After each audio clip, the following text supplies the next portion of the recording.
InvestorIdeas.com podcast. Good afternoon and welcome to another episode of InvestorIdeas.com podcasts. In today's podcast, is going to be looking at a few public and private company announcements, looking at GNLN Holdings Incorporated trading on the NASDAQ as GNLN, looking at Purity IQ, a small private company, PACS Roots Cannabis Corporation trading on the CSE as PACR.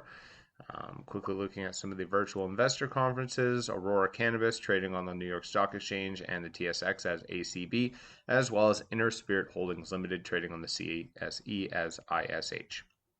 So first today, starting with GNLN Holdings, one of the largest global sellers of premium cannabis accessories, who announced today that PACS Labs, a leading consumer technology brand in cannabis, released a new lineup of colors for their popular PACS 3 cannabis vaporizer.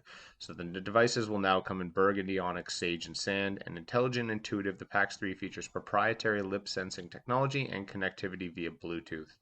The award-winning PACS 3 offers that raised mouthpieces, super fast 20-second heat-up time, conduction oven, multiple temperature settings, and dynamic modes, as well as a 10-year limited warranty. Now, for a limited time, consumers can receive a free PACS X Revelry pouch with the purchase of the PACS 3 selected retailers. This stylish zipper stash bag discreetly serves as an ultimate system to protect, store, and transport the PACS 3 and its accessories, and is constructed from layers of odor-absorbing charcoal and synthetic filters. We're excited to continue to sell and elevate the cannabis experience for the PACS consumers at every touch point. The launch of these new colorways was the perfect time to collaborate with our friends and fellow lifestyle enthusiasts at Revelry, said Dominic O'Brien, the Chief Revenue Officer of PACS Labs. Their unique, stylish, and functional bags designed to go through every part of your day mirror the essence of the brand and products: discreet, tasteful, and portable. We're excited to collaborate with PACS, another Northern California brand that shares our passion for innovation, quality, and design, said Brandon Stewart, the CEO of Revelry Supply. Those two products are a natural fit and complement each other in every way. So PACS is going to be launching some new color SKUs. They haven't launched their newest model yet, but mainly just wanted to discuss how GNLN, through working with PACS, has continued to sort of lean on some of that brand ability. And you are starting to see PACS develop into more and more markets, both in Canada and the US, starting to be known as one of the bigger brands within the vaporizer community. As far as I'm concerned, it's definitely not the best vaporizer. There's lots of issues with it. The fact that it's still using conduction over convection heating is a little bit outdated.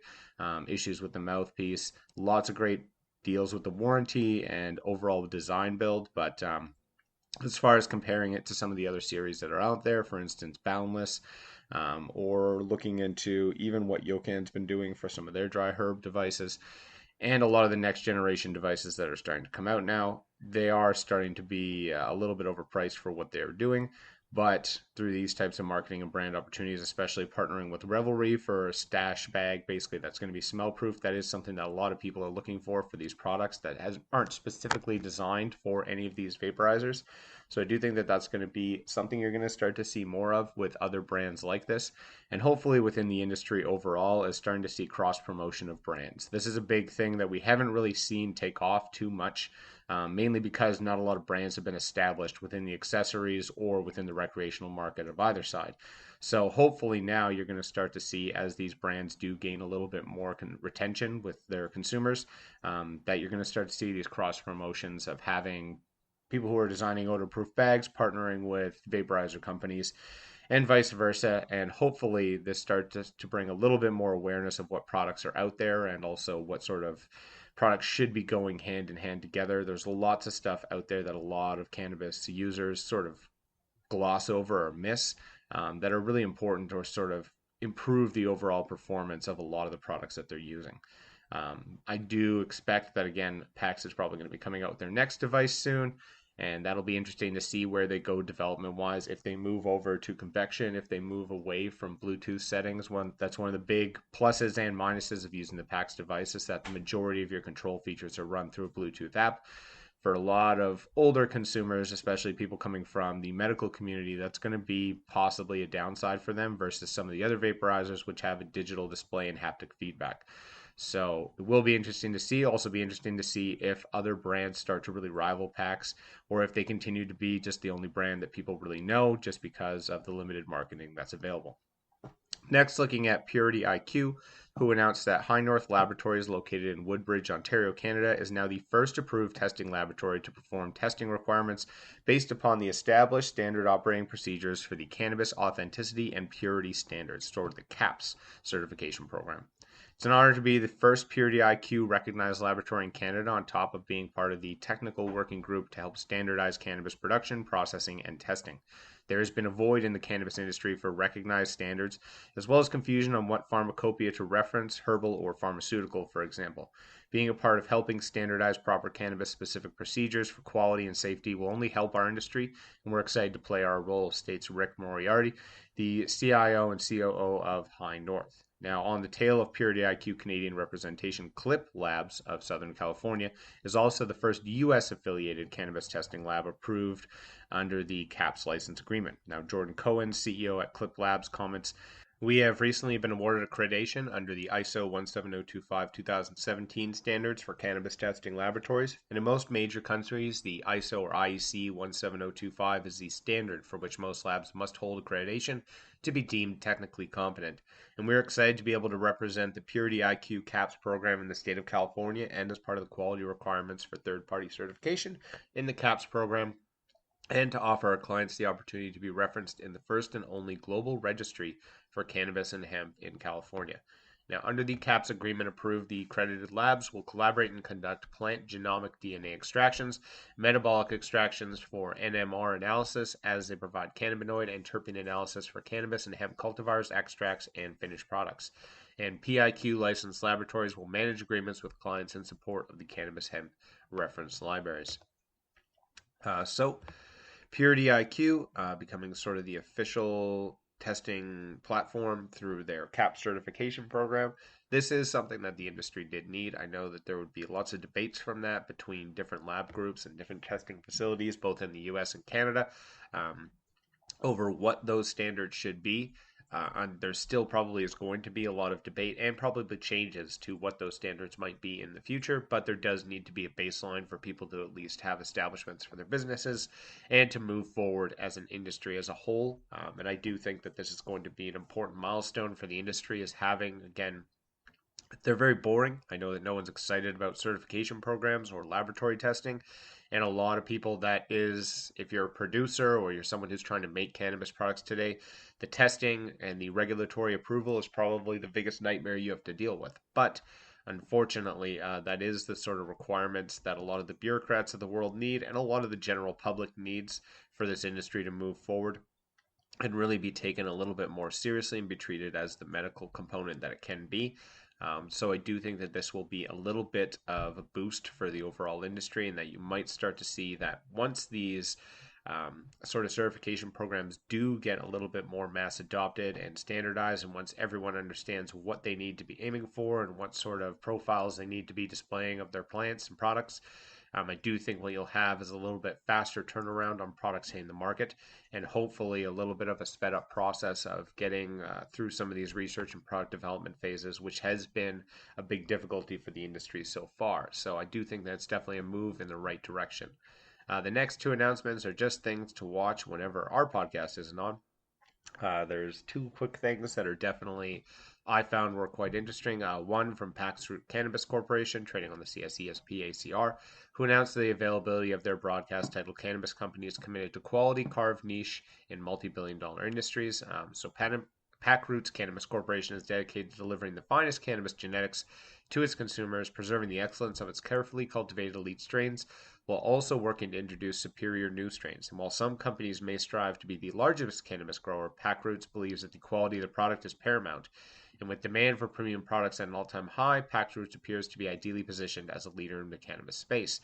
Now, really what they talk about in this interview is the importance of genetics and how that's going to play into the future of the industry. That's been discussed in a few different interviews that we've had on this podcast, as well as many others that have been within the space.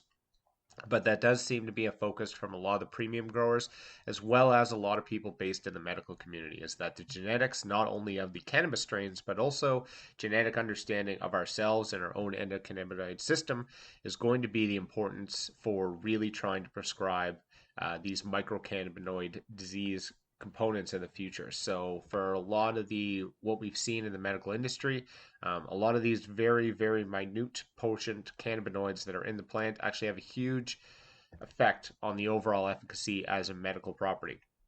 And what I do think is going to be the end result, and this has been discussed in this audio, that you can click the link attached in the article or check it out on your own. Again, cannabis companies commit quality carved niche in multi-billion-dollar industry where they do talk specifically about the importance of genetics moving forward, and again, how ideally, if both technologies sort of grow at the pace we're expecting them to, you could have the opportunity in the future, at least for the medical community, to go and get your genetics tested, and then you would have your particular genetics matched with other genetic cannabis strains that are going to be the most effective and most useful for you with certain ailments or to get certain desired results. And I do think that that's going to be a very cool sort of way of diagnosing and dealing with medical conditions moving forward, but it is very much still in the sort of far off future phase at this point. Another good one to check out, the virtual investor conferences have announced that the presentations from September 10th are now available for on-demand viewing at virtualinvestorconferences.com. There's a link in the bio that you can click as well to get yourself registered. But some of the companies, Aleafia Health, MariMed, Valens Company, NextLeaf Solutions, definitely had some good interviews and discussions on there. Chiron Life Sciences. So a lot of the companies that I definitely like talking about, I've listened to it. It's quite a lot of it will be stuff and a little bit of repeating from things that I've discussed on the podcast here, because a lot of it is just them rehashing some of their public announcements over the last month and discussing how this affects the industry. So you will hear a little bit of repetition, but there is some great insight from each of those companies and a little bit more in-depth discussion about where they see things heading moving forward, what are some of the issues they've been facing over the last few months, and also sort of how this relates to future deals coming out. So two things to check out. Like I said, the virtual investor conferences as well as PACR Cannabis discussing the sort of necessity and future of genetics, which I do find quite interesting. As well, coming up next week, Aurora Cannabis announced today that it scheduled a conference call to discuss the results of its fourth quarter and year ended June 30th, 2020 on Tuesday, September 22nd, next week at 5 p.m. Eastern Time. Miguel Martin, the Chief Executive Officer, and Glenn Ibott, the Chief Financial Officer, will host the call in a question and answer period, and the company will report its financial results for the fourth quarter after the close of markets on Tuesday, September 22nd. So two things to look forward to, obviously, the conference call discussing the market results as well as the actual results, which will release next Tuesday. You've already seen a little bit of, again, what we always sort of see running up to financial results releases for a lot of these larger LPs, which is a bit of a stock boom today. You've seen the price of Aurora jump up by about $1. I would expect it to probably have a bit of a rise for the next week leading up to the Tuesday, and then it probably will have the standardized drop-off that you've come to know and expect from cannabis companies, especially larger LPs, the day of financial results. And again, they've already sort of prefaced this by saying there have been some difficulties and problems they've had to work around this year, and that is going to be reflected in some of the numbers. So again, I do expect to see that sort of standardized rise and fall over the next week for Aurora Cannabis. Lastly, today, looking at Inner Spirit Holdings, who announced a third meaningful investment by an existing institutional shareholder. The company has closed a private placement offering for an aggregate gross proceeds of $720,000. So 6 million common shares at 12 cents per share to a UK-based independent private equity firm. Now, the total equity investment now for that company is $2.4 million. We appreciate the continued support from a strong and committed institutional partner, and we're pleased with our financial position as we have more than $4.5 million in cash on hand to fuel an expansion that includes adding corporate stores in key markets. The 58 Spirit Leaf stores operating across Canada include a select group of corporate stores along with a strong base of franchise locations operated by entrepreneurs serving their local communities, said Darren Bondar, the president and CEO of Inner Spirit. Now, Spirit Leaf stores across the country have been recording strong operational performance as the network matures, and proceeds from today's financing will enable us to selectively add new corporate-owned stores in targeted markets within Canada, said Bondar. And at the start of this month, the Ontario market had approximately 140 cannabis retail stores, serving a population of 14.7 million residents, which points to a major market opportunity for cannabis retailers. Now, the Spirit Leaf retail cannabis store network currently includes a total of 58 stores, 47 franchised and 11 corporate owned, operating in BC, Alberta, Saskatchewan, Ontario, Newfoundland, and Labrador. And obviously now they're planning on expanding further. So Inner Spirit Holdings or Spirit Leaf Holdings, talked a lot about them in the past. Obviously, they've got a pretty big footprint as far as a lot of the different cannabis retail major companies that you've seen.